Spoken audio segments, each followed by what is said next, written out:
बाल चौपल, बाल चौपल, बाल चौपल।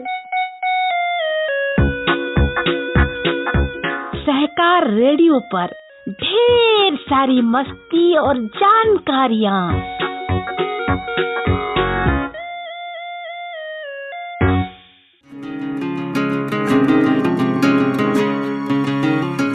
हेलो बच्चों, सहकार रेडियो के कार्यक्रम बाल चौपाल में आज आपके साथ हूँ मैं सुनीता। आज मैं आपको सुनाऊंगी एक बकरी की कहानी।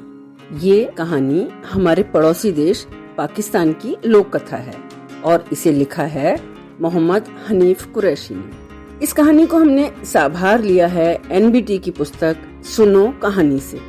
बच्चों, तुम सोच रहे होंगे बकरी तो एक साधारण सा कमजोर और दब्बू जानवर है, फिर भी उसकी कहानी।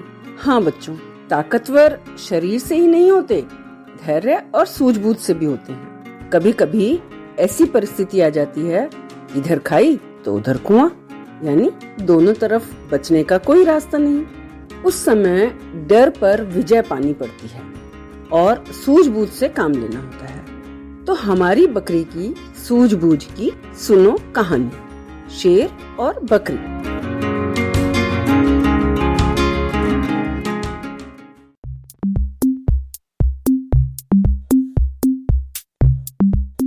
एक बार की बात है, एक बूढ़ी बकरी अपने झुंड से बिछुड़ गई।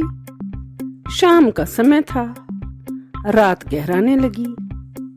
बकरी घबरा गई क्योंकि उसे जल्दी से जल्दी गांव पहुंचना था, नहीं तो रात हो जाती और वो पहुंच नहीं पाती। लेकिन बहुत कोशिश करने पर भी जब नहीं पहुंच पाई और अंधेरा बहुत हो गया, वो समझ गई कि अब वो गांव नहीं पहुंच सकेगी। अब यहीं कहीं रात बिताने की जगह खोजनी पड़ेगी। तो पहाड़ी के पास उसे एक गुफा दिखाई दी। बूढ़ी बकरी ने उसी गुफा में ठहरना ठीक समझा और गुफा के अंदर चली गई। अंदर जाके अचानक क्या देखती है कि सामने एक खूंखार शेर बैठा है और शेर उसी गुफा में रहता था। अब बकरी क्या करे, ना तो भाग सकती ना शेर से लड़ सकती। इधर खाई उधर कुआं। अब तो कोई तरकीब सोचनी पड़ेगी और बहुत जल्दी। उधर शेर को भी अपनी आंखों पे विश्वास नहीं हुआ। आज तक किसी जानवर की हिम्मत नहीं कि उसकी गुफा में घुसे, और ये बकरी जैसा साधारण जानवर। वो समझ नहीं पाया, ऐसे आंख मिचमिचाई, सिर झाड़ा कि मैं सपना देख रहा हूँ या सच में बकरी मेरे सामने खड़ी है। और फिर बोला, तुम कौन हो, यहाँ क्यों आई हो? इतनी देर में बकरी ने अपने डर पे काबू पा लिया और तरकीब सोच ली, नहीं तो मरते। तो उसने निडर होकर जवाब दिया, मैं जंगल की बकरियों की रानी हूँ। मैंने 50 चीतों, 20 हाथियों और 10 शेरों को चबा जाने का व्रत लिया है। अभी तक मैं 50 चीतों और 20 हाथियों को खा चुकी हूँ और अब मैं 10 शेरों की तलाश में हूँ जिससे मेरा व्रत पूरा हो सके।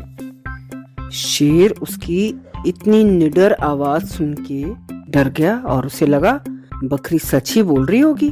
तो उसने भी अपना दिमाग लगाया, थोड़ा अपने डर पे विजय पाई और सोचा क्या करूं। तो उसने भी कहा, इससे पहले कि तुम मुझे खाओ मैं नहाना चाहता हूँ। बकरी ने उसकी बात मान ली। शेर गुफा से निकल के भागा और वो तेज तेज भागता जा रहा था कि कहीं पीछे से आके दबोच नहीं ले। सामने देख ही नहीं रहा था इधर उधर। तो गीदड़ मिला सामने और उसने कहा, ए जंगल के राजा, अब कहाँ भागे जा रहे हो? शेर बोला, आज रात बकरी जैसा कोई जानवर मेरी गुफा में आ गया और वो शेर तक को खा सकता है। मैं तो अपनी जान बचाकर भाग आया। चालाक गीदड़ मुस्कुराया और सब समझ गया। बोला, आइए महाराज, गुफा में चलें और साथ मिलकर दावत का मजा लें। बकरी ने जब शेर को गीदड़ के साथ गुफा की तरफ आते हुए देखा तो उसके होश उड़ गए। फिर डर गई कि अब तो ये 1 से 2 आ गए, अब तो मुझे छोड़ेंगे नहीं। फिर उसने अपनी हिम्मत का सहारा लिया और कहा गीदड़ से, ए निकम्मे गीदड़, मैंने तुझसे 10 शेरों को लाने के लिए कहा था और तू सिर्फ 1 शेर लेकर आया है। वहीं खड़ा रह, मैं तेरी इस नालायकी के लिए तुझे सजा दूंगी। ये सुन के शेर को लगा बकरी सच बोल रही है, गीदड़ ने उसे धोखा दिया है और धोखे से उसे लेकर आ रहा है। गुस्से के मारे गीदड़ पे झपटा और गीदड़ को फाड़ डाला और टुकड़े टुकड़े कर दिए गीदड़ के। और वहां से सिर पे पैर रख के जो भागा, पीछे मुड़ के ही नहीं देखा, भागते ही चला गया और कहीं इधर उधर भटक के रात बिताई। लेकिन बकरी चैन से सोई, अपनी बहादुरी और अक्लमंदी से उसने अपनी जान बचा ली।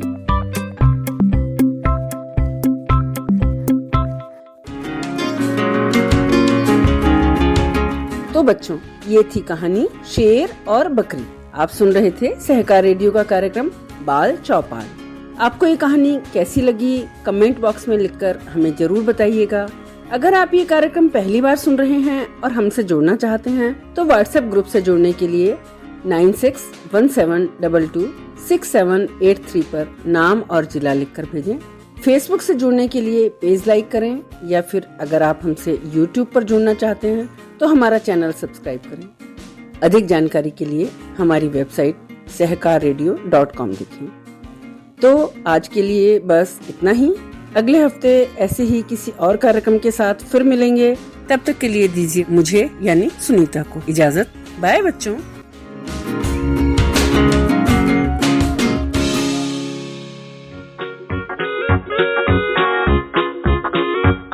बाल चौपाल, बाल चौपाल, बाल चौपाल। सहकार रेडियो पर ढेर सारी मस्ती और जानकारियाँ।